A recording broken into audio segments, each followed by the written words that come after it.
السلام علیکم ورحمۃ اللہ وبرکاتہ۔ اعوذ باللہ من الشیطان الرجیم، بسم اللہ الرحمن الرحیم۔ حدیث نبوی صلی اللہ علیہ وآلہ وسلم، حضور اکرم صلی اللہ علیہ وآلہ وسلم فرماتے ہیں میری امت میں 30 جھوٹے ہوں گے جن میں ہر ایک نبی ہونے کا دعویٰ کرے گا، جبکہ میں خاتم النبیین ہوں، میرے بعد کوئی نبی نہیں۔ روایت ابو داؤد نمبر 4252۔ آج کی اس ریکارڈنگ کا مقصد محترم جناب زویب سہروردی صاحب جو کہ لاہور سے وابستہ ہیں، انہوں نے مجھے ایک چیز بھیجی جس میں ذکر تھا کہ قادیانیوں کا قرآن آ گیا ہے، خدا را پلے سٹور پہ جا کے اسے رپورٹ کیجئے۔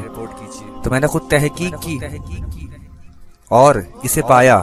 آپ سب پلے سٹور پہ جا کر لکھ سکتے ہیں دا ہولی قرآن عربک/انگلش، تو چوتھے نمبر پر جس کی ریٹنگ ابھی 4.3 ہے اور بہت تیزی سے یہ قرآن پھیل رہا ہے، اسے شائع کیا گیا ہے۔ اس کا ترجمہ تبدیل ہے، جیسے کہ ہم سب قرآن پڑھتے ہیں جس میں اللہ کے نبی کا آخری ہونے کا ذکر بارہا جگہ آیا ہے، آپ سب جانتے ہیں۔ وہ آیتیں نکال دی گئی ہیں، وہ ترجمہ نکال دیا گیا ہے، آپ اسے دیکھ سکتے ہیں۔ اس کے مؤلف، اس کے لکھنے والے احمدیہ مسلم کمیونٹی والے ہیں، اور یہ بہت تیزی سے اس قرآن کی، جھوٹے قرآن کی ترویج کر رہے ہیں۔ میرے دوستوں، آج وہ وقت ہے، جتنا جلد ہو سکے اس ریکارڈنگ کو پھیلائیے، اپنے دوستوں کو سینڈ کیجئے۔ اللہ اس کے رسول کے واسطے، میں آپ کو اللہ اس کے رسول کا واسطہ دیتا ہوں، اس چیز کو روکیے۔ کم سے کم آپ اتنا تو کر سکتے ہیں، ایک دفعہ جا کر اسے رپورٹ کر سکتے ہیں، یہاں پر کمنٹ کر سکتے ہیں کہ مسلمانوں یہ ہمارا قرآن نہیں۔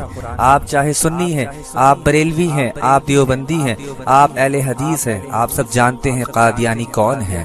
یہ جھوٹی نبی ہونے کا دعویٰ کرتے ہیں، بے شک ان پر اللہ کی لعنت ہے۔ خدا را جتنی جلدی ہو سکے اس کام میں اپنا حصہ ڈالے۔ جناب زویب سہروردی صاحب، میں آپ کا بے حد شکر گزار ہوں۔